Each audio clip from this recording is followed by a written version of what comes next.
Bienvenue dans All Night Long, on est super contente de vous retrouver, moi je suis Laureline. Et moi c'est Absolute, on est ensemble pour 1 heure. Ouais.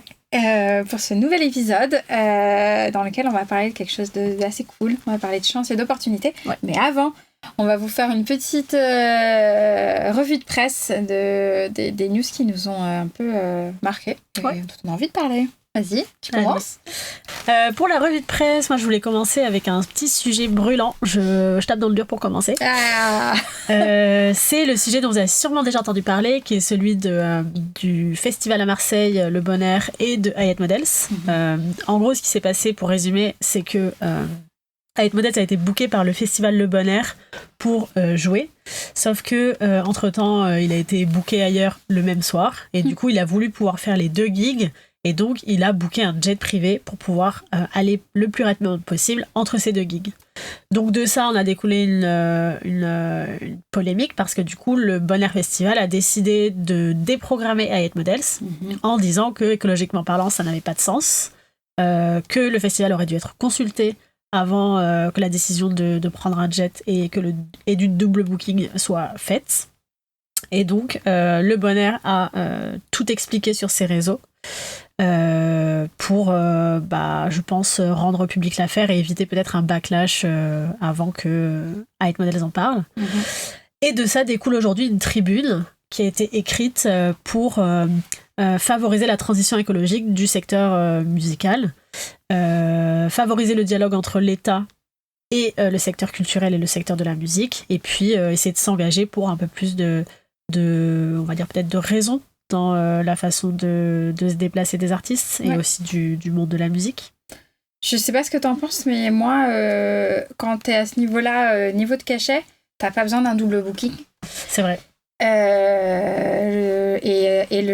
Justifier un double booking pour le jet privé, justifier le jet privé pour un double booking, pour moi, c'est une double aberration, en fait.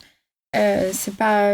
t'es fan, tu peux refaire une soirée dans la ville, il y a d'autres façons peut-être. Ils vont pas mourir quoi parce que t'es pas venu. Donc pour moi c'est parce qu'il s'est expliqué, c'est ce qu'il a expliqué. Hein. Je crois qu'il a dit que c'était pour ses fans, etc. C'est une aberration. Moi quand je vois des artistes qui continuent en 2024, parce que avant déjà c'était une aberration, mais on n'en parlait pas trop. Oui, on savait pas encore tout à fait. Tu trouvais des excuses machin, mais là qui s'affichent sur des jets privés. Qui est un symbole de réussite. Oui, on va en parler d'ailleurs de réussite, qui est le sujet du podcast d'aujourd'hui, réussite, opportunité, chance, etc. C'est vrai que le jet privé, c'est vraiment le symbole de la réussite, un des symboles de la réussite pour les DJ, ça veut vraiment dire que on a réussi, et que aussi on peut se comparer aux artistes plus mainstream, parce que Taylor Swift a un jet privé, ça dérange. Alors ça commence à déranger. Ça commence enfin à déranger, et c'est vrai que c'est plus admis que d'autres. Peggy Go aussi a son jet privé.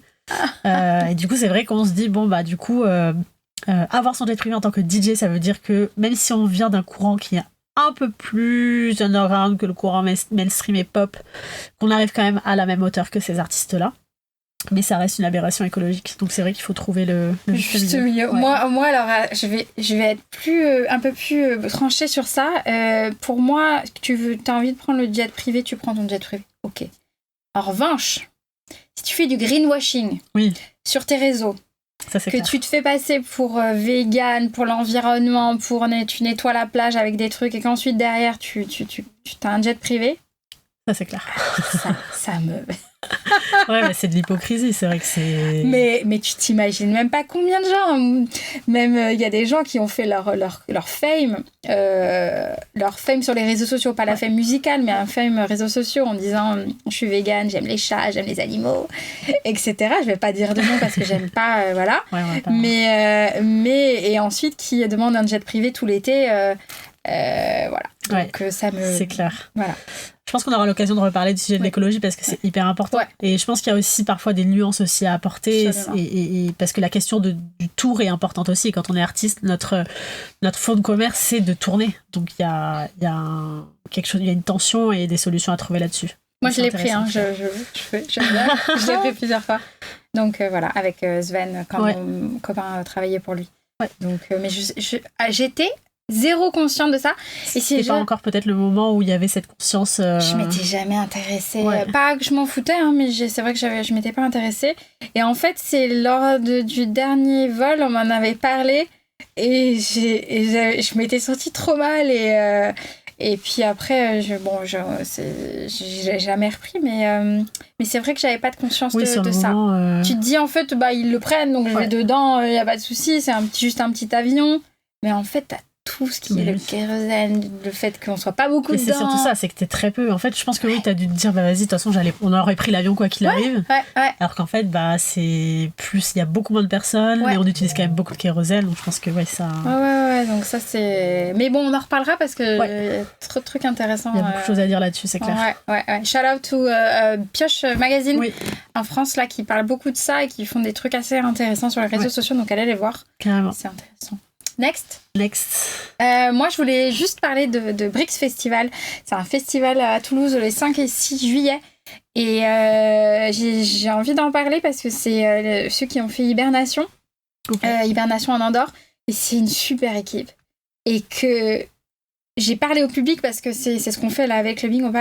Tout le monde se sentait bien. C'était trop cool. T'avais de la prévention, t'as des équipes safer. Et ils font plein de choses qui sont cool. Genre, c'est gratuit pour les plus de 65 ça, ans. C'est excellent, ça favorise le... Parce que c'est vrai qu'on parle pas assez de l'agisme dans la culture techno, alors que pourtant, la culture techno, elle est quand même... maintenant ancienne, que les gens qui ont commencé. Du coup, aujourd'hui, ils ont quand même 50-60 ans. Ouais. Du coup, on devrait beaucoup plus les inclure et c'est vrai que c'est chouette quand on voit des gens plus âgés en teuf, c'est quand même trop chouette. Ouais, c'est cool, hein. C'est trop bien. Même quand tu discutes avec et tout, c'est assez cool. Donc voilà, Brix Festival à Toulouse, il y aura Folamour, Yasmine Gardesi, Boris Breja, plein de super artistes, c'est un château. Tu peux y aller en transport depuis Toulouse, donc ça c'est cool aussi, tu prends pas la voiture et voilà. Donc voilà, petit aparté sur ce festival. Ok. Alors moi, on va rester dans la thématique des festivals, mais sur un thème un peu moins sympa. Désolée, aujourd'hui, je suis sur des news un peu...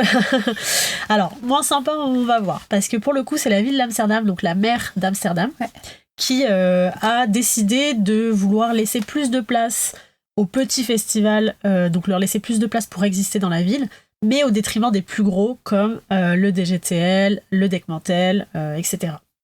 Donc en fait, ce qu'elle se dit, c'est il y a déjà beaucoup de gros festivals qui ont l'habitude d'exister à Amsterdam depuis longtemps, qui prennent des créneaux dans le calendrier, qui bloquent des créneaux.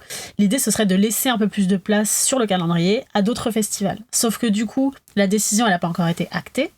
Que du coup, les festivals comme le Dekmantel ne peuvent pas commencer à produire leur festival parce qu'ils ne sont pas sûrs de pouvoir conserver leur date et conserver le lieu de leur festival. Donc, du coup, ça les met un peu en porte-à-faux et ça les bloque sur toute la préparation du festival. J'aime bien le côté, il faut aider les autres, les petits à se développer, mais à Amsterdam, et surtout quand tu dis Dekmantel, DGTL, etc., c'est des trucs qui sont hyper avant-gardistes. C'est historique, quoi. Et puis non, mais même, ils sont avancés sur l'écologie, même avant tout le monde. Je crois que DGTL, c'est un des premiers festivals qui est circulaire, enfin, je sais pas comment on dit. Donc ils ont aussi, grâce à leurs initiatives, ils aident de manière indirecte tous ces petits festivals à être plus sustainable, à être voilà. Donc je sais, c'est vrai que c'est compliqué. C'est assez étrange comme décision. Alors pour en avoir parlé avec des gens qui vivent à Amsterdam, on m'a dit que ça devrait pas passer, enfin qu'elle devrait laisser les festivals historiques avoir lieu et que ça irait, mais c'est vrai que ça retarde quand même la préparation des festivals. Savoir aussi que booker des artistes maintenant ça se fait de plus en plus tôt et que booker des artistes à même 6 mois avant ça commence déjà à faire tard quoi. Pour des gros festivals comme ça commence un peu à faire tard, donc sur des périodes estivales. Donc voilà, c'est un peu Amsterdam est un peu en suspens en ce moment. C'est fou, hein, entre ça et je rebondis sur ça avec il y a eu 5 clubs par semaine fermés au Royaume-Uni depuis 2024. C'est énorme. C'est hallucinant. Énorme. C'est peu importe que ce soit généraliste, techno, bon là-bas c'est très électro, mais c'est énorme. Ouais, c'est vraiment énorme. C'est un peu pareil en France de ce que je vois, il y a beaucoup de clubs qui ferment. Alors dans le lot, on compte aussi les pachanga, les macumba, etc. Mais ça fait quand même partie de la culture des boîtes de nuit françaises et c'est pas négligé non plus. C'est-à-dire qu'il y a vraiment un sujet sur déjà, est-ce que les gens ont toujours envie de sortir ? Peut-être que les gens ont envie de sortir différemment. C'est vrai que ça coûte cher. Mais en même temps, voilà, peut-être qu'il y a aussi les politiques publiques qui ne suivent pas. Enfin, je pense qu'il y a pas mal de sujets, voilà, de paramètres à prendre en compte. Ouais. Donc à suivre. Et maintenant, on va rentrer dans le vif du sujet. On a envie de parler de la place, de la chance, des opportunités dans la vie d'artiste, dans la vie aussi de qui que ce soit. Ouais. Je te laisse commencer parce que tu as quand même quelque chose avec ton histoire et quelle place ça a eu dans ta vie d'artiste. C'est vrai que ce sujet-là, il me fascine en fait. Déjà le sujet de la réussite, qu'est-ce que c'est que de réussir ? Comment est-ce qu'on réussit ? On utilise beaucoup ce terme percer. S'utilise beaucoup dans le monde rap. Moi, mon frère, il fait du rap, donc il a un peu cette obsession de percer. Okay. Parce que dans le rap, il y a un peu l'ego trip, il y a un peu le truc de la personne du rappeur qui essaie de sortir du lot, qui essaie de réussir. Il y avait pas ce truc avec Eminem, avec 8 Miles, sur un artiste qui perce, qui réussit. Et du coup, souvent, les rappeurs s'inspirent de leur volonté de percer pour écrire leurs textes. Mm-hmm. Et du coup, quand je fais un peu, parce que j'en parle beaucoup avec mon frère, quand je fais un peu le parallèle avec le monde DJ et de la musique électronique, c'est quand même très différent parce que ça reste un milieu underground où la notion de percer, elle peut être un peu mal vue, elle peut être un peu triviale, et du coup je trouve ça hyper intéressant de discuter de ces sujets-là. Okay. Pour le coup, c'est vrai que moi j'ai un parcours qui est quand même très particulier. Ouais. Le rôle on va dire de la chance et des opportunités a été immense. Mais un jour, souvent moi je dis j'ai beaucoup de chance, j'ai trop de chance, je suis trop chanceuse. Et un jour, un de mes collègues de chez Technopole, ancien de chez Technopole, François, m'a dit mais t'as pas de la chance, tu l'as créée ta chance. Ouais. Et cette phrase, elle résonne encore beaucoup en moi parce que je me dis mais en fait c'est vrai. Je sais pas si c'est une question de syndrome de l'imposteur ou quoi, mais c'est vrai que moi j'ai toujours l'habitude de dire j'ai eu de la chance. Ça m'est arrivé comme ça, on m'a proposé ça.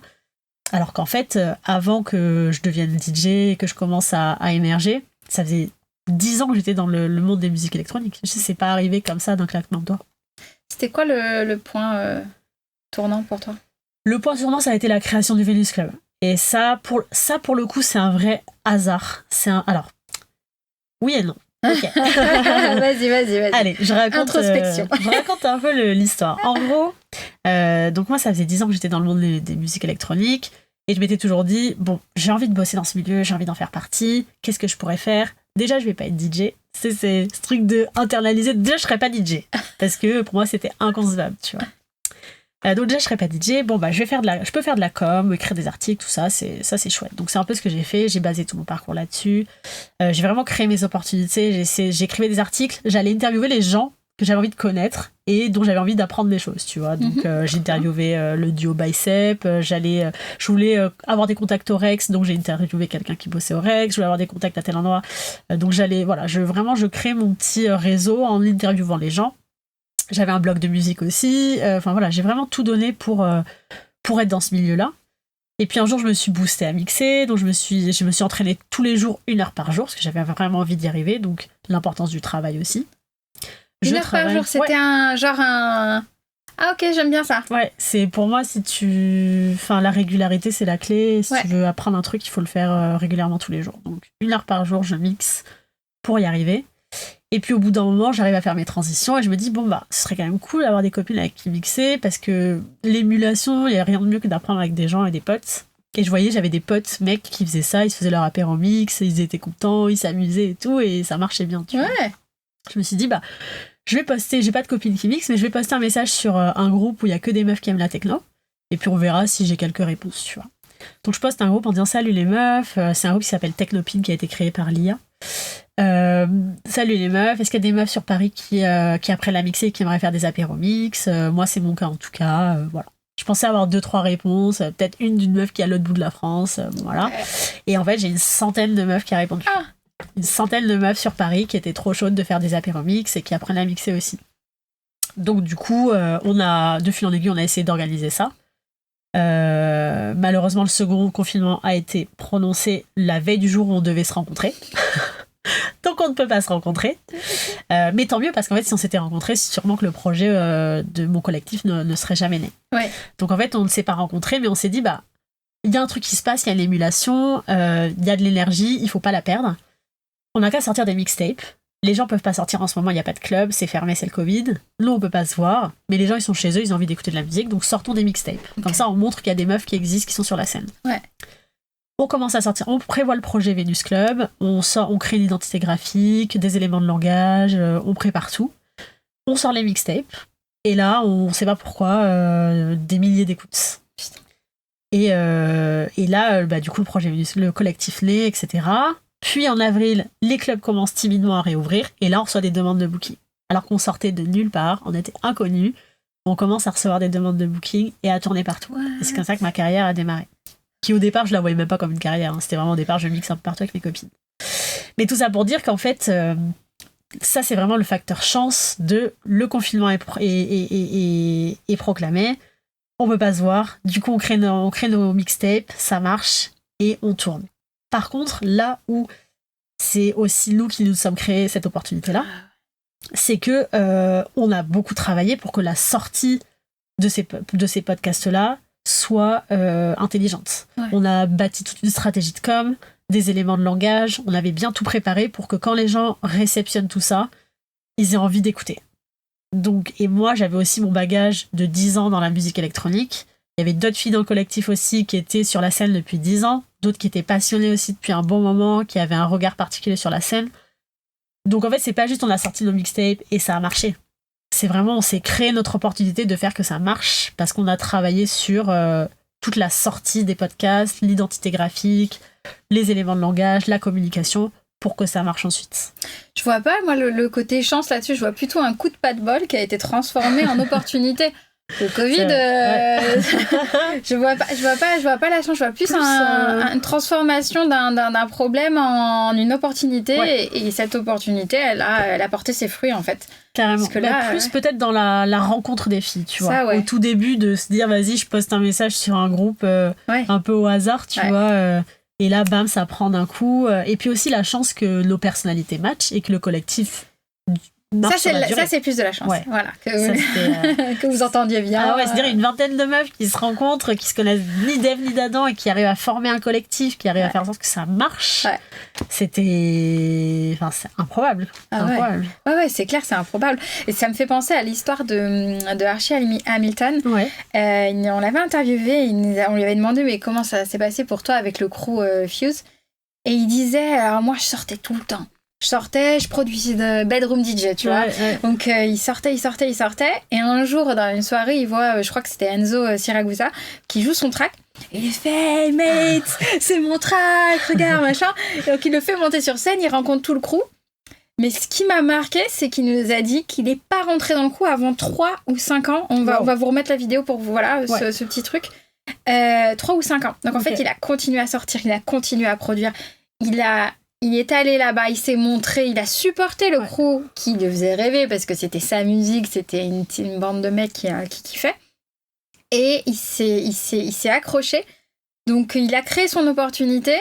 Non plus, je sais pas si je parlerai de la chance parce qu'il était là au moment où son track a été joué, peut-être. Et c'est là où il a rencontré le crew.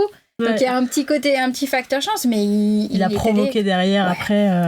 C'est assez beau en plus ce truc de, tu sais, t'as ton admiration pour un crew et tout, et tu donnes tout et tu finis par rentrer dans le crew derrière après. C'est quand même fou, tu vois. C'est génial. Ouais, mais j'ai lu ça beaucoup, des artistes qui donnent des conseils à d'autres artistes et ils disent viens, sors. Ouais, c'est ça. Je sais pas ce que t'en penses toi, mais sors, va les voir, supporte la scène. Ouais. C'est important, ouais. Carrément, bien sûr. Ouais. Je trouve que souvent il y a un peu ce mythe de percer comme ça. Tu sais, vas-y, lui il a percé, ça y est. Mais en fait, c'est parce que vous voyez bien évidemment, quand on perce, c'est la définition même de percer, c'est que tout le monde en entend parler. Ouais. Mais avant, vous n'en entendez pas parler, c'est tout le travail qu'il y a, toutes les moments où tu vas essayer de faire du réseau, tous les moments où tu vas bosser, où tu vas t'entraîner, où tu vas contacter, démarcher, etc. Non, ça on le voit pas puisque c'est avant que la personne soit connue. Ouais. Mais effectivement, je trouve ça hyper important de soutenir d'autres artistes, de sortir, d'aller au contact, de réseauter, toujours dans les bonnes conditions, pas se forcer comme on disait, pas aller en after pour aller en after, c'est vraiment juste être là au bon moment, faire les choses au bon moment, croiser la bonne personne, se dire ah ben tiens, même aussi aller à des conférences, se renseigner, montrer qu'on est intéressé, liker sur les réseaux, juste se mettre en réseau, se mettre en relation, montrer qu'on est là, qu'on est intéressé, qu'on est pertinente, sans en faire trop. Parce que souvent, il y a ce truc-là d'en faire trop. Ce que j'allais dire, moi, j'ai la casquette où les gens, ils veulent se vendre à nous, etc. Et alors, nous, on est assez cool parce qu'on veut laisser vraiment de la chance aux gens qui sont tout petits encore. Mais il y a des moments où harceler les gens, c'est pas... faire trop de push, demander trop tout de suite, etc. C'est plus trop de l'opportunité, etc. Ça devient quelque chose d'un peu pushy. C'est trop et ça va te desservir parce que on va se souvenir, ah putain, c'est lui c'est la personne qui fait que m'écrire. J'ai les filles, elles me disent des fois, maintenant on met plus nos numéros. Justement, mais on est, je sais pas, on fait confiance, mais en fait, et on se faisait harceler, quoi. Moi, j'ai même mis des messages sur mon Insta. À des moments, j'ai fait, mais si vous voulez faire du business, vous m'écrivez pas sur WhatsApp, vous m'écrivez, vous me faites un email. Et j'ai toujours des gens qui le samedi, le dimanche, je suis avec ma famille, etc. Et ça, pour moi, ça, c'est pas être opportuniste ou essayer de faire bouger ta carrière, ça te dessert, en fait. Ouais, c'est clair. Il faut rester pro dans toutes circonstances. Donc, savoir qu'il y a des business hours, donc il y a des heures à laquelle on contacte les gens et pas d'autres. Savoir quand intervenir dans une discussion. Si, par exemple, tu vois, t'es à une conférence ou un événement, tu vois quelqu'un à qui tu as envie de parler, t'assurer que tu viens pas interrompre une conversation, trouver le bon moment pour parler. Il faut quand même avoir un sens du savoir-être, un savoir-être particulier pour faire tout ça aussi. Même si j'imagine que ça doit bouillir en soi. T'es là, je suis à 2 mètres de mon opportunité, clair. Surtout que si c'est un promoteur, un truc comme ça. Mais ça peut desservir au final. Donc autant tourner la langue 7 fois dans sa bouche. Exactement. Attendre un peu, réfléchir. Mais après, il y a un truc que j'aime bien aussi dire et que j'aime bien m'appliquer, c'est que il faut pas essayer de faire rentrer des ronds dans des carrés. Il faut pas forcer les choses et que les choses viennent aussi en temps voulu. C'est-à-dire que parfois on veut peut-être brûler les étapes, on veut peut-être sauter sur toutes les opportunités, se dire que non, si je fais pas ça, du coup c'est pas bien, je vais être en retard, ou si faut absolument que je dise oui à ça. Alors qu'en fait, si on sent qu'on est en train de faire rentrer des ronds dans des carrés, si on sent qu'on est en train de forcer trop, c'est que c'est pas le bon moment. Et ça, c'est une leçon que j'ai apprise et qui, en tout cas, personnellement, me convient bien. De se dire parfois, il faut savoir dire non. Parfois, il faut savoir dire pas tout de suite, peut-être un peu plus tard. Je peux pas dire sur quoi, mais là, récemment, je viens de dire non à une très grosse opportunité parce que c'est pas le moment et je dirais oui plus tard, l'année prochaine peut-être. Mais là, tout de suite, cette opportunité-là, je me sens pas encore prête. Et en discutant avec mon agent, on s'est dit, c'est trop cool, mais c'est pas grave si tu dis non tout de suite, on pourra en reparler plus tard. Je sentais que mon esprit était pas bien, j'ai limite fait une crise de panique dans la nuit, j'étais là, non, je suis pas prête. Je reste quand même une baby DJ, ça fait que 3 ans que je mixe, donc on va attendre un peu. Peut-être savoir dire non parfois, savoir attendre un peu et sentir quand les choses se font un peu plus naturellement. Je trouve que c'est le meilleur conseil que je me suis donné sur ce sujet-là en tout cas. Et t'as pas peur que cette porte elle soit fermée plus tard ?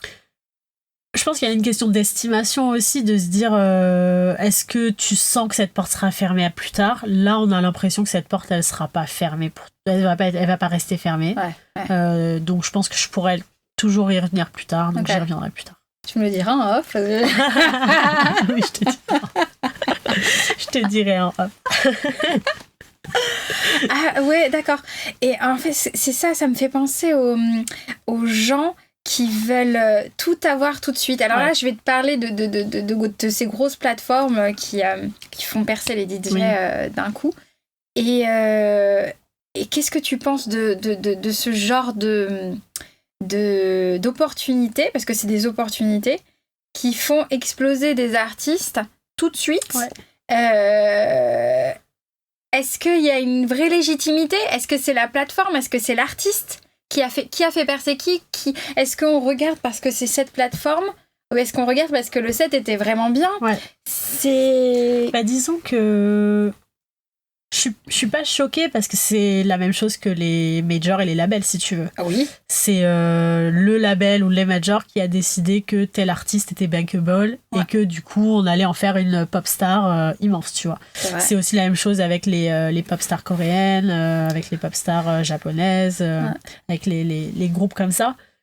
Donc je suis pas choquée en soi, mais c'est vrai que ça se questionne et qu'on peut se dire, bah du coup... popper aussi rapidement, ne serait-ce que pour la santé mentale des artistes, est-ce que c'est bien ? En termes de préparation, il faut que la préparation soit suffisante parce que passer d'être dans sa chambre à des scènes à 2, 3 000, 10 000, 15 000, 20 000 personnes, c'est pas rien. Donc il y a vraiment un sujet là-dessus. Et il y a aussi un sujet où j'ai déjà entendu des histoires d'artistes qui sont propulsés par leur agent en mode leur fille qui grimpe d'un coup, etc. Et puis au bout d'un moment, les organes en ont marre et sont là, non mais ton artiste est beaucoup trop cher, ok c'est génial mais vas-y, on peut pas, c'est trop cher. Et du coup, bah, l'artiste se retrouve à plus avoir de demande de booking parce que l'artiste est trop cher. Du coup, l'agent le ou la met un peu de côté. Et du coup, bah, l'artiste a tout à refaire derrière parce que il ou elle doit trouver un ou une autre agent. Et doit rebâtir son projet et repartir d'un fil plus bas pour repartir. Et c'est vrai que c'est pas facile. Enfin, en fait, on te crame, en fait. Ouais, parce que tu dis, je vais aller ça et maintenant je propose ça. Les gens, ils vont me dire... tristesse, quoi. Donc... C'est quoi pour toi le moment où tu vas dire j'ai réussi ? C'est quoi la réussite ? Parce qu'on en parle de ça. C'est pour toi, personnellement. Alors moi, personnellement, ma réussite, ce sera quand les gens achèteront vraiment des billets pour venir me voir. Quand vraiment les programmateurs, programmatrices pourront me mettre sur un line-up et se dire vas-y, on va mettre Absolute parce qu'on sait que les gens vont venir. Tu vois. Et ça, c'est un truc, c'est là, je sais pas si vous voyez, j'ai des petites étoiles dans les yeux de me dire, en fait, c'est pas tant le fait de me dire je vends du billet, c'est plus que ça veut dire que les gens ils aiment ce que je fais, ils viennent, tu vois, et je trouve ils font confiance pour leur soirée, quoi. C'est ça. Et quand tu vois, bon alors là c'est un stade bien supérieur, mais quand tu vois Laurent Garnier, tu vois, bah tu sais que tu mets Laurent Garnier, tu sais que tout le monde vient. Il y a plein d'autres artistes qui arrivent aussi, mais ça c'est le plus connu. En France, tu sais que voilà, tu mets Laurent Garnier, tu sais que c'est sold out en 10 secondes, quoi. Et ça, je trouve ça assez fascinant. Et c'est pour ça que en ce moment, du coup, quand je reçois des messages de gens qui me disent « Ah, on vient te voir, on vient pour toi », c'est genre le meilleur compliment qu'on puisse me faire aussi. C'est « Ah, on vient te voir, on sera là à telle date et tout ». Et c'est vraiment ce sentiment que les gens viennent te voir, quoi. Ok. Donc c'est chouette. Et donc, au niveau de la réussite, on va d'abord parler au sein de ta scène, qui est plus la scène techno, qui est plus une scène underground. À quel moment tu bascules dans le côté un peu commercial est-ce que tu trouves ça bien ? Est-ce que c'est bien pour la scène ? Qu'est-ce que t'en penses, toi ? Il y a un vrai sujet sur la réussite, dans le sens où, en fait, plus tu prends en fame, etc., plus on va te booker sur des grosses scènes. Et parfois, ça peut un peu dériver en dehors de l'underground, aller sur des choses un peu plus mainstream. Et je pense que c'est à l'artiste et l'agente de choisir où est-ce qu'on a envie d'aller, en fait. Et c'est vrai que je vois des artistes qui réussissent, qui étaient plutôt underground et qui repartent sur un chemin plus mainstream. Si c'est un choix... Oui, non mais oui. Tu vois, il n'y a pas de... Je sais pas ce que t'en penses, toi, comment tu le vois, mais... Je suis un peu mitigée. J'ai beaucoup de respect pour la scène underground. On en avait parlé la dernière fois. On a toutes les deux appris d'où ça venait, etc. Et en fait, il y a un côté où les gens qui réussissent ont pris les codes de cette scène, qui sont quand même des codes qui sont en marge de la société, un peu pas révolutionnaire, mais voilà, tu vois, on suit pas les codes, en fait. On a des codes on suit pas les codes, voilà. Et qui en font un business. Et moi, ça me gêne de voir ça devenir un business lucratif, souvent pour le même genre de personnes, on va pas se mentir. Et que les gens qui font marcher cette scène, donc ils l'ont rendu cool, mais qu'ils l'ont rendu cool parce qu'ils sont restés underground, ils font du son, on va les voir, c'était le côté, voilà. Ces gens-là, il y en a qui en vivent, mais t'en as aussi beaucoup qui galèrent. Et tu vois les autres qui sont arrivés, qui ont pris, allez, je vais faire ça, je vais en faire un business, je me fais vendre, etc. Et là, je suis un peu conflicte sur ça, juste parce que j'ai un profond respect pour les gens qui ont des valeurs et qui les gardent et qui voilà. Carrément. Donc, mais c'est vrai que ça me fait penser un peu à au débat classique de est-ce que quand t'es DJ underground, t'as le droit de vouloir en vivre dès le début. Ouais. Est-ce que t'as le droit de vouloir gagner ta vie comme ça? Ouais. Est-ce que t'as le droit de vouloir percer? Encore une fois, je reviens sur ce terme parce qu'il est très utilisé. Ouais. Moi, par exemple, j'avais eu un débat sur Thread d'une artiste qui avait écrit un thread en disant je vois plein de gens qui demandent comment percer en étant DJ. Est-ce que pour percer, il faut se contenter d'un seul genre ou plusieurs? Et en gros, elle disait si ta réflexion c'est de choisir ce que tu fais pour percer, t'as rien compris et t'es pas censé mixer, tu vois. J'ai trouvé ça un peu réducteur. Ouais. Parce qu'en fait, percer, c'est quoi? C'est aussi vouloir faire entendre sa musique au plus grand nombre, en fait. Ouais. C'est pas juste je veux être milliardaire, être sur un yacht ou avec mon jet privé. C'est je veux que les gens viennent me voir jouer, je veux pouvoir jouer, je veux pouvoir m'exprimer librement. Ouais. Donc percer, c'est... Oui, pour moi, oui, bien sûr qu'on a le droit de se demander quelle est la meilleure stratégie pour percer tant que ça reste... dans ses valeurs personnelles et tant que ça reste authentique, tu vois. Mais moi, je me suis aussi posé cette question. Est-ce que pour avancer, il faut que je choisisse entre la trance et la techno-mentale? Et j'ai fait le choix de me concentrer sur la techno-mentale mais aussi parce que mon projet gagnait en cohérence. Ouais. Donc c'est toute une réflexion globale, mais ça me semble normal de réfléchir à comment on a envie d'orienter son projet, comment est-ce qu'on a envie de développer son art. Donc moi, ça me semble pas mal de vouloir percer et de vouloir gagner sa vie, parce que ça nous permet de consacrer notre vie à la musique. C'est là où moi j'essaie de faire la différence entre vouloir percer, être connu, vouloir jouer sur des grosses scènes, etc. et vouloir faire un max d'argent. Oui, voilà. Pour moi, si t'es un DJ commercial ou même si tu joues de la techno mais t'es là, mais moi je m'en fous de la scène, je veux faire de la thune, etc. Pas de problème. Mais si tu t'inscris dans cette scène... vouloir percer, je peux comprendre, surtout quand t'es un artiste. Ah oui. Voilà, ça veut dire jouer, en fait. Mais ouais, voilà, ça veut dire avoir des gigs, ça veut dire que ta musique, elle est écoutée, etc. Et là, moi, peu importe le entre guillemets, le moyen, hein, on va pas... Il y a des trucs qui sont pas... Voilà. En revanche, quand tu deviens... et j'en reviens au prix des filles, encore une fois, si tu deviens après plus accessible aux gens qui t'ont fait confiance, etc. C'est clair. Ça n'a plus de sens. Ouais, ça n'a plus de sens. Donc la réussite, oui, mais pas n'importe quel... Ouais, à n'importe quel prix. Ouais, je suis d'accord. Je suis d'accord. C'est vrai que il y a un juste milieu à trouver entre un fee acceptable qui met pas en difficulté la scène mais qui te permet quand même à toi de te rémunérer et de vivre correctement. Ça a du sens. Savoir ce que tu vaux aussi, tu sais que tu vas vendre tant de tickets, donc il faut que tu aies ta part et c'est normal et c'est cool. Mais de là, enfin, il y a des prix qu'on les connaît. Ouais, c'est clair. Qui a besoin en de vrai, ça. c'est vrai que quand tu dépasses un certain montant, tu te dis, est-ce que tu as besoin de gagner autant pour un set de 4 heures? Et des fois, c'est un set de 4 heures, t'es gentil. Des fois, c'est des sets d'une heure et demie. Et... Moi, un set de 4 heures, je mets un petit peu plus de respect. Oui.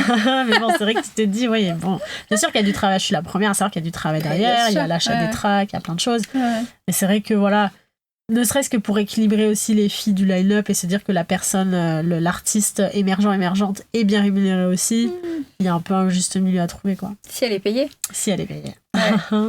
D'ailleurs, ça fait partie du sujet. Hein. Il y a un truc qui tourne sur Internet à Ibiza, quelqu'un qui avait envoyé, je pense, son projet. Tu l'as vu? Tu l'as vu. Donc, il a envoyé, je pense, un mail avec ses tracks ou ses sets à un festival. Qui s'appelle Ibiza Global Festival, c'est connu, hein, voilà. Et la personne lui a répondu, c'est cool, ça rentre dans notre ligne, voilà. Ça sera 5 000 € pour avoir un slot, mais on sait pas encore quand est-ce que tu vas jouer. 5 000 € pour moi, pour jouer, c'est mon fille. Non, c'est 5 000 € que la personne doit payer pour jouer. Genre, c'est lunaire. Lunaire. Tu payes le festival pour jouer. On t'a déjà proposé? Ah bah non, mais jamais. Mais Dieu merci, parce que là, je pense que ma colère, ma foudre va s'abattre sur la personne. En fait, si on me demande de payer pour jouer, enfin, à moins que ce soit un événement caritatif ou qu'il y ait un sens, voilà, un sens caritatif, à la limite, tu vois. la limite. Bien sûr, tu payes une association pour jouer, voilà, tu te dis, voilà, tu donnes tant, ça te permet de jouer, et comme ça, enfin, voilà, il y a un sens derrière, mais sinon, ma foudre s'abat sur la personne, en fait. À quel moment tu demandes à un artiste de payer pour jouer? Ça n'a aucun sens, enfin. Ben ouais, mais après, tu regardes les commentaires, et tout le monde dit, mais ça vous étonne? Mais comment? Ça t'en partout. Et j'ai vu même... alors attends, je veux pas dire de bêtises, mais je crois que c'était Dave Clark. Oui, c'est sûrement Dave Clark. Qui a dit, mais les gars, vous tombez, c'est beaucoup plus courant que ce que vous pensez. Moi, ça me dépasse, en fait. C'est-à-dire, enfin, quel est le... Tu vois, j'ai même pas de pensée cohérente qui me vient parce que ça ne fait pas sens dans mon cerveau, en fait. Pourquoi? Ou alors, ça veut dire que tu transformes ça en expérience et que n'importe qui peut payer pour mixer, pour vivre l'expérience de mixer sur une grosse scène. Ah ouais, mais à la limite. Ouais, mais c'était pas englobé comme ça. Mais voilà, c'était pas ça. Non. Donc, je comprends pas. Ouais, mais... C'est-à-dire que t'as des gens qui payent pour voir, des gens qui ont payé pour jouer. Ouais. Ouais, mais après, ça fait du sens. Je sais pas si toi, dans ton entourage, t'as des gosses de riches qui étaient sur des line-up et tu t'es dit, mais what? Parce que moi, à l'époque, hein, je sais plus trop maintenant, mais... Et un mec qui était un des fils d'un des mecs les plus riches de France. Et il a joué à Amnesia... dans un des plus gros clubs. Il a payé? Mais bien sûrement, sûr, mais oui. Mais c'est un autre... pour moi, c'est un autre paradigme. Dans le sens où, dans l'exemple que tu as donné, c'est un mec, un passionné, un artiste qui a envoyé ses sons, qui a dit, voilà, moi, je voudrais jouer là parce que je produis, parce que ci, parce que ça, parce que ça. Ouais. De l'autre, tu as des gens qui se créent leur opportunité d'une façon qui est questionnable, mais qui se créent leur opportunité, mais ils payent parce qu'ils n'ont rien d'autre. Oui. Donc ça fait sens de payer. Oui. Là, le mec, il est venu avec ses tripes, ses sons, ses mix, et il a dit, voilà, moi, je vous propose mon projet. Donc voilà, ça a du sens de payer quand t'as rien d'autre, mais quand tu proposes quelque chose, tu peux pas payer. Ça, non, c'est super triste. Et dans ce truc d'opportunité, qui se transforme en truc monnayable, en fait, payer pour se donner des opportunités, ça crée aussi des inégalités. Bien sûr. On en avait parlé la dernière fois, et nous on en parle beaucoup sur Clubbing TV, sur des médias aussi qui se font payer sur l'éditorial. Je parlais pas de pub, il nous faut de la pub sinon on n'arrive pas à vivre, etc. Qui font payer des doubles pages éditoriales, qui font payer des interviews, qui font payer des machins, qui font payer des trucs et des trucs. Je comprends les gens qui payent. Oui, bah bien sûr. Parce que ça me fait beaucoup de peine, surtout quand c'est des petits collectifs, quand c'est des petits artistes. Il y en a beaucoup qui viennent nous voir. Mais là, on a eu 4-5 personnes qui sont venues voir et je suis désolée, je propose mon projet à tout le monde nous demande de payer. Et c'est des projets qui sont cool. C'est des projets qui ont du sens. Alors, soit c'est des collectifs, soit c'est des artistes, et ils ont des super tracks et ils mixent très bien. Ouais. Et on leur demande de l'argent. Je comprends que vous payez. Mais je comprends pas que nous, en tant que médias, on fasse ça aux gens, en fait. En fait, ce qui est dommage, c'est que en fait, j'ai eu un blog de musique à l'époque. Quand est-ce que je l'ai créé? Je pense que je l'ai créé en 2010, quelque chose comme ça. Ok. 2010, ouais. Waouh. On compte pas. Bref, et du coup, c'était un peu le début, enfin le moment où il y avait plein de blogs de musique qui sortaient, qui existaient. En fait, c'était des passionnés qui ne se rémunéraient pas. Mais comme Pitchfork aussi au tout départ, à la base, c'est un passionné qui a créé Pitchfork parce que t'as envie de partager de la musique, t'as envie d'écrire sur la musique et de faire découvrir la musique aux gens. Donc là, c'était chouette, c'était un peu l'âge d'or parce que y avait pas d'argent à sortir et surtout, c'était les blogueurs, blogueuses qui allaient chercher ce qu'ils ou elles aimaient. Oui. Donc en fait, c'était authentique. Parce que moi, je postais, c'était du dig, je postais ce que j'aimais. Ouais. Donc les gens, quand ils venaient, ils avaient confiance en ce que je postais parce qu'ils disaient c'est les goûts de la personne qui écrit. Ouais. Petit à petit, les blogueuses ont voulu se faire de l'argent. Donc du coup, tu as des encarts payants, des choses comme ça, et ça prend le pas sur le dig, mais il y a quand même le dig. Le problème, c'est quand t'as que des encarts payants, et que du coup, t'as plus rien qui est proposé avec un vrai regard journalistique et éditoriale. Donc du coup, quand tu arrives sur certains médias, et je veux pas du tout leur jeter la pierre, parce que c'est vrai que la conjoncture, elle est compliquée. C'est vrai que pour exister en tant que média, il y a que ça. Et si on veut être indépendant, il y a que ça. Mais c'est vrai que la question se pose, c'est que quand tu arrives sur un média et que il y a que des articles qui sont payés, du coup, qu'est-ce qui est authentique? Qu'est-ce qu'on te recommande, en fait? Qu'est-ce qu'on te propose? Mais je vais aller au-delà de ça, moi à la limite, il y a ce problème-là, mais le problème, il n'est pas exposé. C'est pas écrit que c'est des articles payants. C'est pas mentionné. Ça, moi, c'est encore au-dessus. Que tu aies beaucoup d'articles payants, c'est triste, etc. Mais ne pas le mentionner au public. Ouais, c'est dommage. C'est dommage. Il faut. C'est dommage. Mais bon, encore une fois, voilà, on a quand même des médias qui nous proposent des choses intéressantes, mais c'est vrai qu'il y a une vraie réflexion à avoir là-dessus, de se dire comment est-ce qu'on peut trouver un juste milieu. J'aime bien trouver des justes milieux, moi. Il faut plus de juste milieu. Mais bien sûr, une balance. Comment est-ce qu'on trouve un juste milieu là-dedans pour que les médias nous proposent aussi vraiment des choses, tu vois, pour qu'on sente qu'il y a de la recommandation, que ce soit pas juste du coup cet artiste-là est parce qu'il a payé, ou cette teuf-là parce que la personne a payé, quoi, leur a payé. C'est aussi au public d'être un peu plus critique. Peut-être. Parce que tu vois la même info de partout. Moi, je le vois parce que je les reçois. Les gens, ils nous demandent de parler de trucs. On n'a pas très envie d'en parler parce que ça ne nous correspond pas. Après, je les vois sur tous les médias. Je sais qu'ils ont payé. Oui. Je sais qu'ils ont payé. Et c'est un peu relou parce qu'on te dit...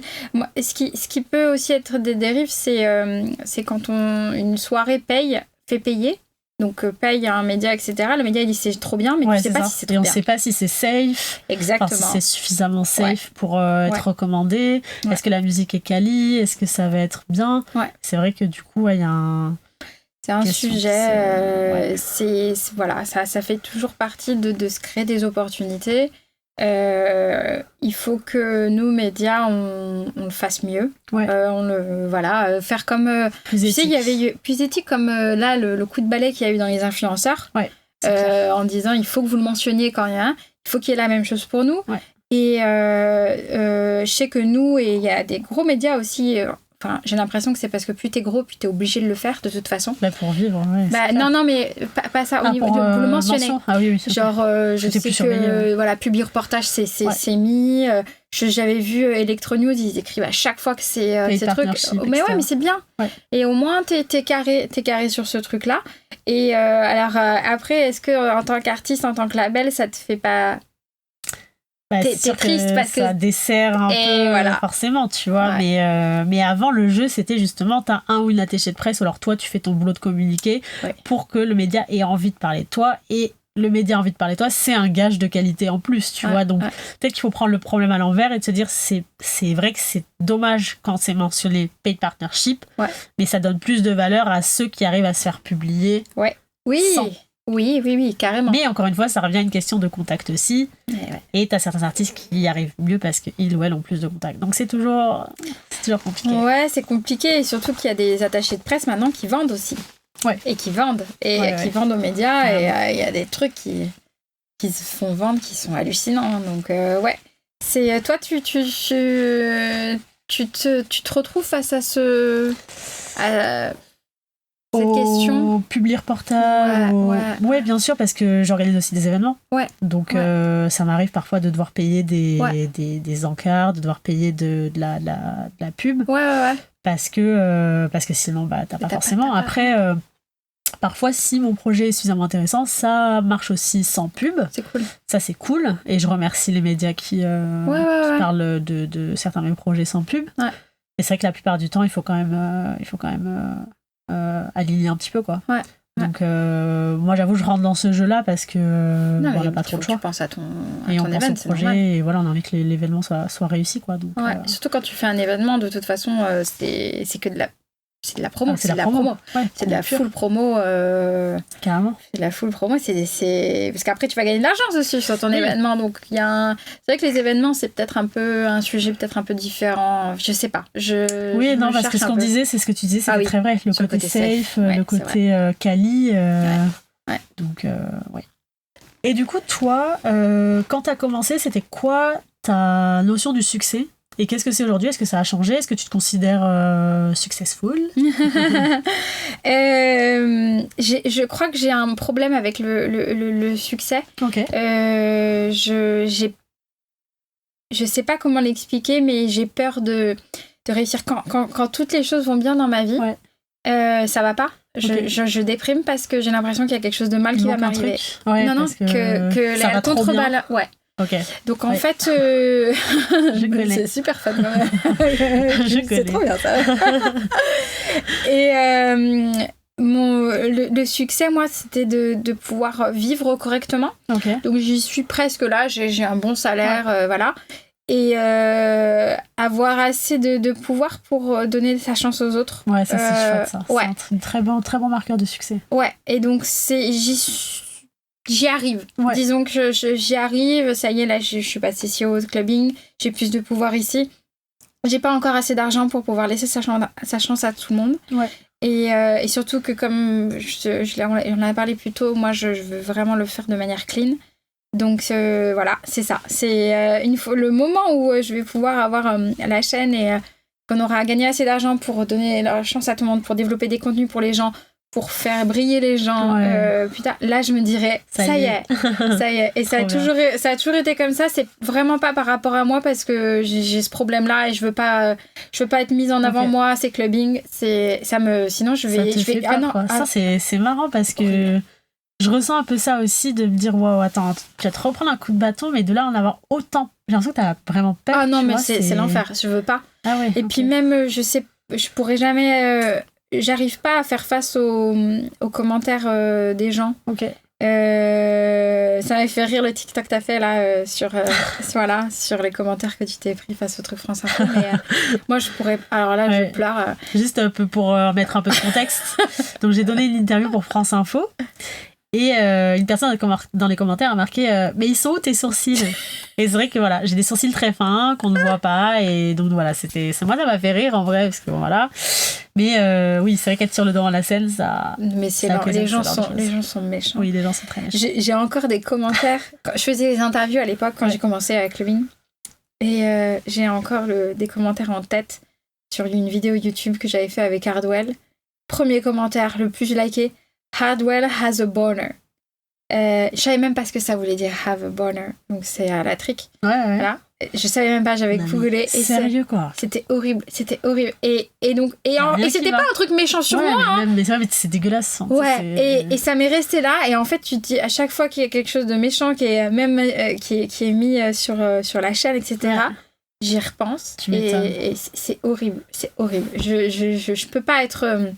Je peux pas mise au devant de la scène, je peux pas gérer, j'arrive pas à gérer. Je comprends. Donc moi j'ai grand respect pour vous les artistes, parce que c'est horrible ce que vous vous prenez dans la gueule. C'est vrai qu'il faut arriver à dissocier un peu, tu vas se dire voilà, ta personne publique, on va dire, dissocier ça de ton toi, mais c'est dur parce que t'es la même personne aussi, hein, donc et c'est ton physique et c'est ta vie, c'est ton travail, c'est surtout que vous c'est un truc que vous aimez faire, c'est pas comme un job. C'est pas vraiment comme un job, moi, je trouve ce que vous faites. C'est une passion aussi. Ouais. Donc c'est vrai que te prendre en plus des trucs hyper durs comme ça, t'es là, waouh. Moi, je faisais ça d'une bonne intention, pour faire plaisir aux gens, pour la musique et tout, et derrière, tu te prends des trucs genre, ok. Mais bon, c'est sûr que, je comprends. Donc voilà. Okay. Mais du coup, moi, ce qui m'intéresse pas mal aussi, donc je m'intéresse beaucoup aux histoires personnelles de réussite. Donc, par exemple, La méthode Williams, c'est un film que j'ai regardé plein de fois pour tout comprendre. Donc, c'est le film sur comment est-ce que les sœurs Williams, Vénus et Serena, au tennis, elles ont été entraînées par leur père pour devenir les stars qu'elles sont. Ouais. Et je trouve ça fascinant parce que lui, il avait une méthode pour faire réussir ses filles. Et il a réussi, en fait. Il a réussi à entraîner ses filles. C'est un peu comme, pour rigoler, on parle aussi du projet Mbappé. Ouais. Comment est-ce que les parents d'Mbappé, ils ont fait ce qu'il fallait pour, quand ils ont vu le talent de leur fils, ils l'ont conduit jusque là où on en est aujourd'hui.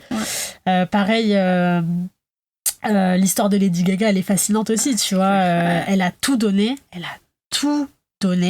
pour en être là où elle en est aujourd'hui. C'est-à-dire qu'elle s'est dit, en fait, les gens me connaissent pas, je vais créer ma fame en agissant comme si j'étais célèbre. Et ça a marché. En fait, elle a rien lâché. Elle faisait elle n'était pas connue, elle s'habillait avec ses gros nœuds, etc., sur les parkings des Ikea aux États-Unis pour faire ses shows, à même le sol, sans scène ni rien, avec les gens autour, là, en arc de cercle autour d'elle. Et elle chantait, elle dansait comme si elle était sur la scène du Stade de France, tu vois. Et c'est ça, je trouve, cette force de se dire... vas-y, je donne tout. Ouais, je crois en moi. Ouais. Je me crée mes opportunités, je me crée ma fame parce que je sais que j'ai un truc à dire. C'est pareil, l'histoire de DJ Snake, je sais pas si tu la connais bien, tu peux peut-être mieux la raconter que moi. Non, moi je connais surtout l'amertume qu'il a en lui, que tu entends souvent dans ses interviews où il dit qu'il a été snobé toute sa début de carrière par la France. Ouais. Il a été complètement snobé, même quand il avait fait Coachella. Les médias français avaient parlé de tout le monde sauf lui, alors qu'il était headliner. C'est dingue. Et il est parti. Et je la ressens parce que nous, à Clubbing TV, on se fait beaucoup snober par beaucoup de gens. Okay. Et c'est très français. Ouais. Et en fait, je ressens sa peine.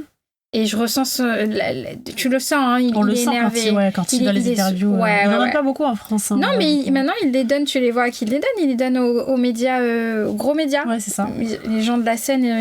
Carrément. Parce que tout le monde il a été snobé. Carrément. Ça me fait beaucoup de peine, moi. Mais moi, je pense que, de toute façon, c'est une phrase culte. Quand il était sur Quotidien et qu'il a dit j'ai une histoire, moi, j'ai un background, tu vois, en expliquant que voilà, il n'est pas sorti de nulle part, il n'a pas popé comme ça, mais qu'il a tout donné pour en arriver là où il est, et que vraiment, il était au pied du mur quand il a réussi, c'est-à-dire qu'il en était à se dire, je fais ma dernière démo, si c'est de là, je peux plus, j'ai plus de thunes, je peux presque plus manger, j'ai plus rien pour avancer, je fais cette dernière démo, si ça marche pas, j'arrête. Et le mec fait sa dernière démo, il l'envoie et tout, et au final, il commence à faire des tubes, tu vois. Et je trouve ça fascinant. Souvent, c'est peut-être légèrement enjolivé, t'as peut-être un truc, voilà, mais dans la plupart, mais t'as souvent beaucoup de cas où les gens qui réussissent, c'est des gens qui sont là depuis longtemps, qui tentent tout, qui donnent tout, qui sont consistants, qui s'arrachent pour réussir. Et je trouve qu'il y a un truc assez... Moi, ça me touche profondément, ce truc-là. Tu vois, mais il y a du respect, il y a beaucoup de respect pour le travail, beaucoup de respect pour la persévérance. Ouais. Surtout... Et la vision aussi, je trouve. Ah ouais, la vision. Il y a un truc... Ouais, la vision du truc et aussi d'avoir géré les noms, d'avoir géré les portes qui se ferment. Ah ouais. Faut avoir des épaules. Hein. Ah, c'est clair. Faut avoir des épaules. Tu peux sûrement, toi aussi, t'as des exemples, à mon avis. Mais c'est peut-être un peu moins, parce que moi, tout est arrivé un peu vite. Mais c'est vrai qu'avant ça, il y a eu... je pense que les portes qu'on a fermées, c'est pas des moments où je suis allée chercher, tu sais, genre, j'ai tel mix, j'ai tel truc, j'ai machin, mais plus mon arrivée sur la scène où j'ai eu l'impression qu'on faisait comprendre que j'étais pas à ma place, tu vois. C'était plus ça, ce que j'ai raconté dans le podcast, dans le premier podcast, c'est plus cette impression de je suis pas à ma place, tu vois. T'es là, genre, bon, du coup, il va falloir y aller pour creuser son opportunité, là, il va falloir bien y aller. Mais c'est vrai qu'il y a une question, il y a un vrai sujet de résilience, en fait. Mais pour moi, il y a un sujet sur la vision, tu vois, pour moi. Les gens qui sont successful aussi, pour moi, c'est des gens qui ont une vision, qui voient... ils savent déjà qu'ils vont réussir, ils savent déjà qu'ils doivent réussir. C'est même pas qu'ils veulent, c'est qu'ils doivent réussir. Qu'ils ont un truc à dire, qu'ils ont un truc à proposer, qu'il faut qu'ils réussissent, en fait. C'est viscéral, tu vois. Et c'est comme les gens qui font des vision boards, non? Exactement. Peu, et qui sont là et manifesting, toute cette vibe. Et je crois que Jacques Mu aussi faisait des vision boards. Lui aussi, c'est pareil, c'est comme Lady Gaga, il avait la vision, il voyait ses trucs, ses collections, ses machins, il faisait des vision boards, et après, comme Lady Gaga, il a fait comme s'il était successful. Il a organisé son faux défilé dans la rue. C'était une fausse grève qu'il a organisée devant les défilés pendant la Fashion Week. Ok, cool. Et c'est comme ça qu'on a commencé à parler de lui, parce qu'il avait la vision, quoi. Le mec s'est dit, vas-y, je veux réussir, je vais proposer un truc, je vais faire ci, je vais faire comme ça, et ça va marcher. J'ai vraiment l'impression que si tu crois en ton projet, vraiment, et que tu donnes tout... Carrément. C'est clair. Tu vas... réussir, normalement. Non, je pense qu'il y a beaucoup de ça. Si tu crois en ton projet, si tu mais surtout si t'as la vision, il faut... tu joues pas pour jouer, Enfin, bien sûr, tu joues parce que t'aimes ça, mais parce que aussi t'as envie de pousser ton art plus loin, t'as envie de proposer quelque chose, t'as envie de raconter un truc. Tu vois, par exemple, vous le savez, avant, j'étais une grosse fan de Ham et Dixon, tu vois. Et pour moi, c'est un peu ça aussi. Ils avaient leur projet Lunar Visions et ils avaient vraiment un truc très... Ils avaient un univers, ils avaient déjà un truc très ficelé déjà d'avance. Ou alors, c'est comme Giggling aussi, tu vois. Pour moi, c'est que eux, ils ont un univers et une vision qui est incroyable. Qui a eux aussi. Oui, c'est ça. C'est propre, c'est différent et des fois la différence aussi, même si toi elle peut te sembler un peu weird, c'est ce qui va te faire, qui va te démarquer. Et même si ça arrive tard. Carrément. Et si ça arrive tard, c'est pas grave. Il y a beaucoup d'exemples de gens qui ont percé assez tard, ouais. Assez tard. J'en parlais lors d'un interview avec DJ Minx, qui est la boss de Women on Wax à Détroit. Ouais. Et elle est là depuis très très longtemps. Et c'est que maintenant que tu commences à la voir sur les line-up les plus connus, quoi. C'est dingue. Ouais. Et en fait, elle a toujours été là, elle a toujours fait son trou. Tu sais, on dit tout le temps, ça manque de filles, etc.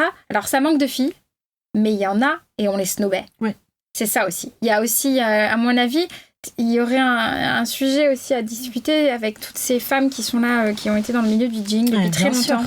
Et qui se sont fait... et les pionnières de Détroit qu'on a un peu zappé. Et aussi toutes les chanteuses aussi. Qui ont fait les voix des plus gros sons house et qu'on mentionne à moitié, tu vois.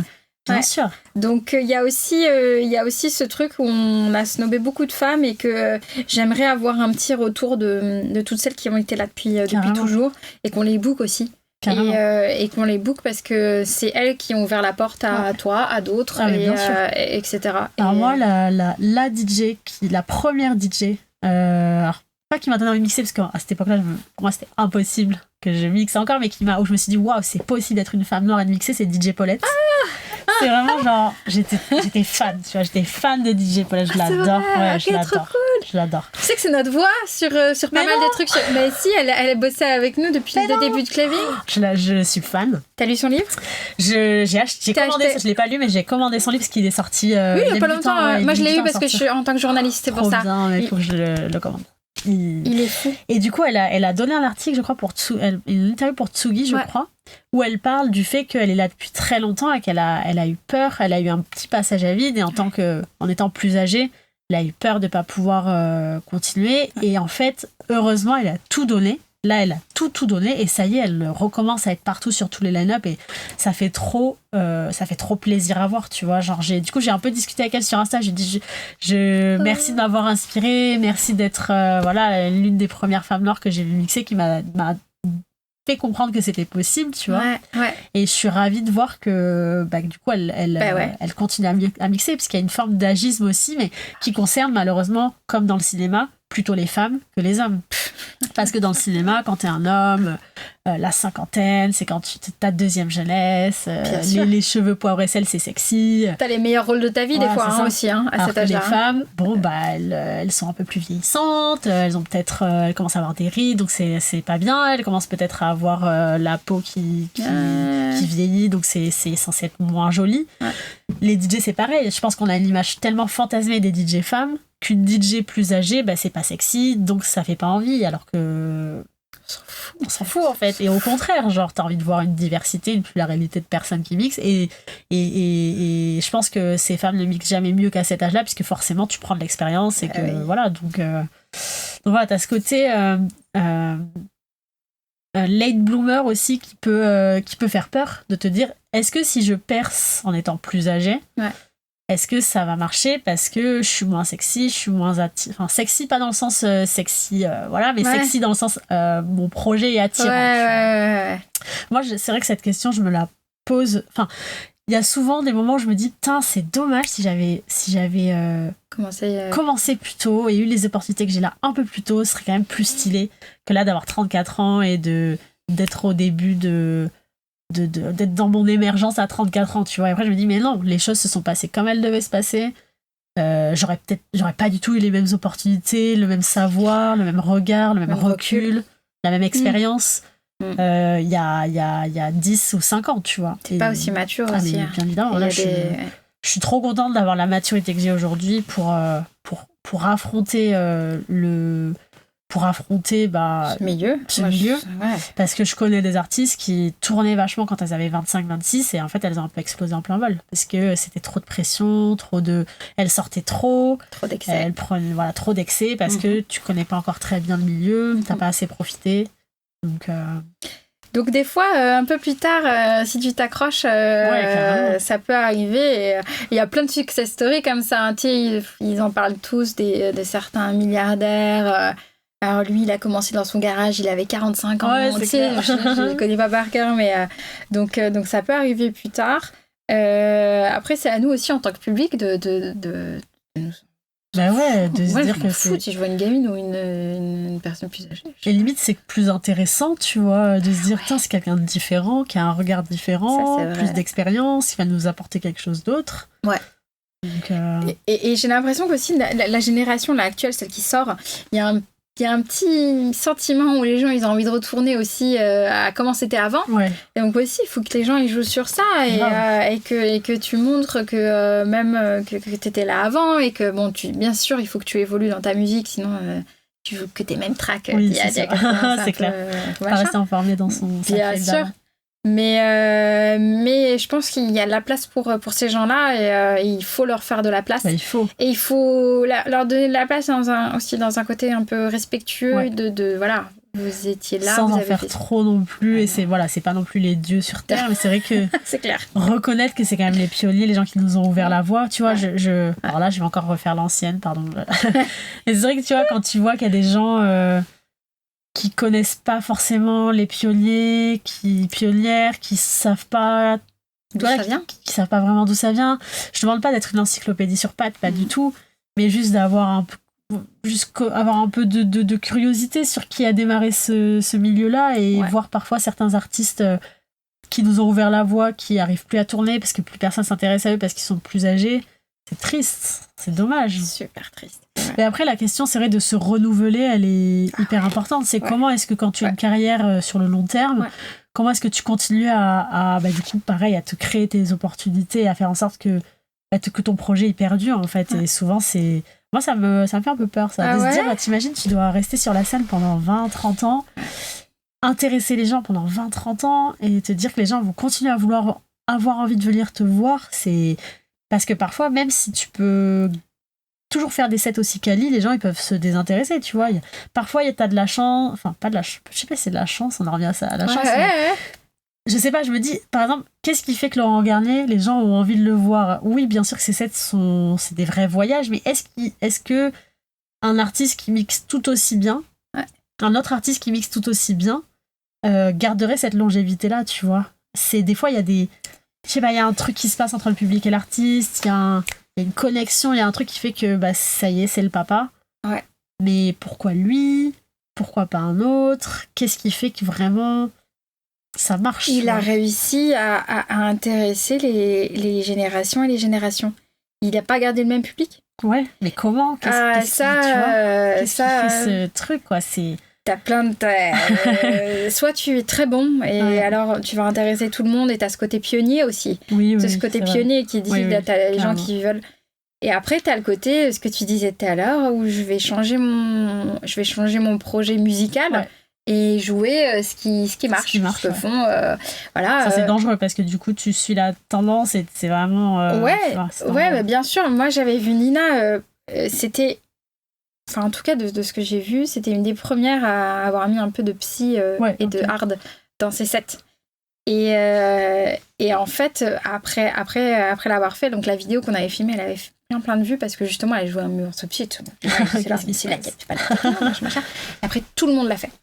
Et maintenant, on voit ce que la scène est devenue. C'est du hard, ça a pris toutes ces sonorités, etc. Donc des fois c'est aussi être un peu bold et faire le truc avant que tout le monde le fasse, quoi. Carrément, c'est vrai.